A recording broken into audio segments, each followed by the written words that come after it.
Izin yang mulia dilanjutkan.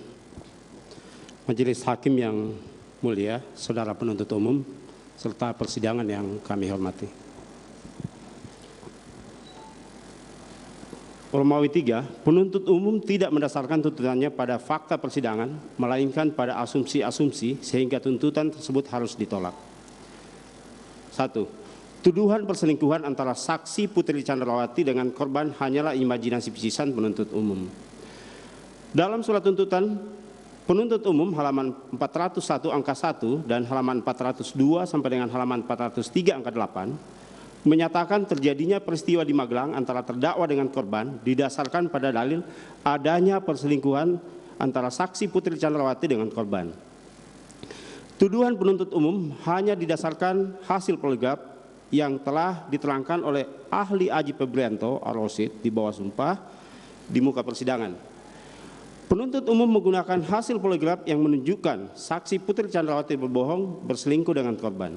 Namun, hasil poligraf tersebut telah diuji di muka persidangan berdasarkan keterangan ahli Aji Febrianto selaku ahli poligraf di bawah sumpah pada tanggal 14 Desember 2022 yang menyatakan pertanyaan tes poligraf yang diajukan kepada saksi Putri Chandrawati merupakan pesanan dari saudara Wira selaku Kasubdit 1 di Tipidum sebagai penyidik dengan pertanyaan titipan, apakah saksi Putri Chandrawati berselingkuh dengan korban?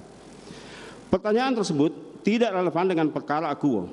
Selain itu, ahli pada saat melakukan pemeriksaan tidak diberikan kewenangan untuk menyusun pertanyaan sebagaimana yang seharusnya dia lakukan dalam melakukan tes poligraf. Di samping itu, ahli poligraf Aji Febrianto juga membenarkan saksi Putri Chandrawati sempat menangis saat diminta menceritakan kejadian di Magelang pada tanggal 7 Juli 2022. Namun, pemeriksaan tetap dilakukan padahal sebelumnya saksi Putri Chandrawati sudah menyatakan keberatan untuk menceritakan kejadian kekerasan seksual tersebut.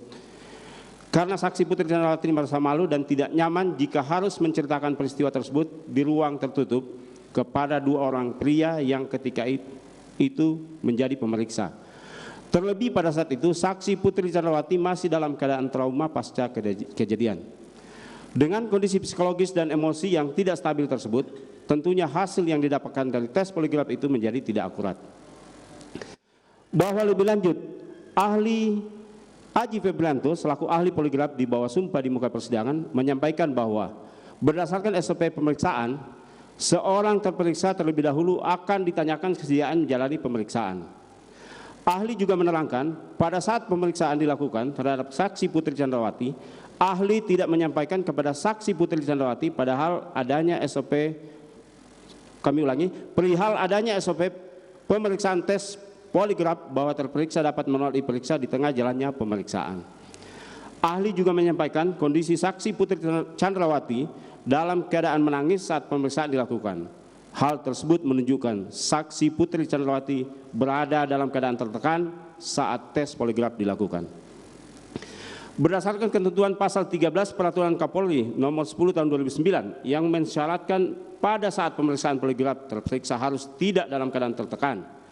Lalu guna memastikan kondisi saksi Putri Chandrawati dapat didukung dengan riwayat kesehatan terperiksa dan laporan hasil pemeriksaan psikologi. Berdasarkan ketentuan tersebut menunjukkan penuntut umum terkesan sangat memaksa dalilnya dengan menggunakan hasil tes poligraf sebagai alat bukti, padahal hasil tes poligraf tersebut didapat dengan cara yang bertentangan dengan ketentuan peraturan perundang-undangan.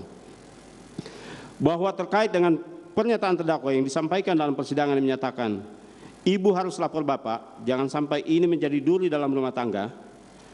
Keterangan terdakwa di muka persidangan pada tanggal 9 Januari 2023, maksud dari perkataan terdakwa tersebut tidak lain karena terdakwa setelah melihat tingkah laku korban yang mencurigakan dan selanjutnya terdakwa bersama saksi Suci mendapati saksi Putri Chandrawati tergeletak, lemas tak berdaya dengan badan dingin.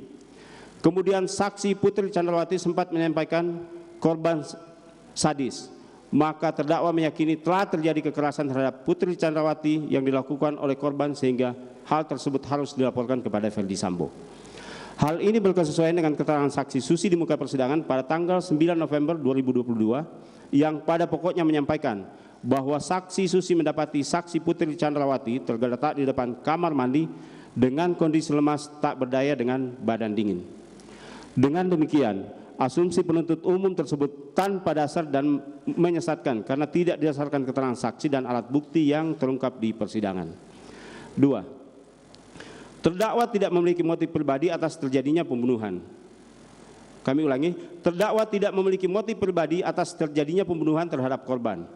Bahwa dalam tuntutan penuntut umum pada halaman 451 dalam hal yang meringankan menyatakan terdakwa tidak memiliki motivasi pribadi dan hanya mengikuti kehendak jahat dari pelaku lain. Hal ini secara tegas membuktikan bahwa terdakwa sama sekali tidak memiliki keinginan ataupun motivasi untuk menghilangkan nyawa korban.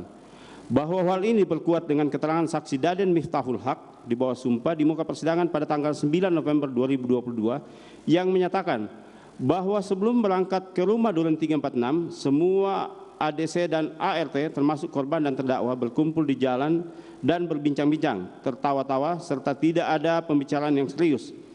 Juga tidak ada pembahasan mengenai kejadian di Magelang. Bahwa hal ini berkesesuaian dengan keterangan terdakwa di muka persidangan pada tanggal 9 Januari 2023 yang pada pokoknya terdakwa menyatakan dia tidak pernah punya masalah dengan korban. 3. Terdakwa tidak mengetahui adanya pengamanan senjata milik korban yang dilakukan oleh saksi Riki Rizal Wibowo. Bahwa penuntut umum dalam tuntutannya halaman 401 sampai dengan 403 pada angka 3, 4, dan 9 menyatakan bahwa terdakwa mengetahui adanya pengamanan senjata milik korban oleh saksi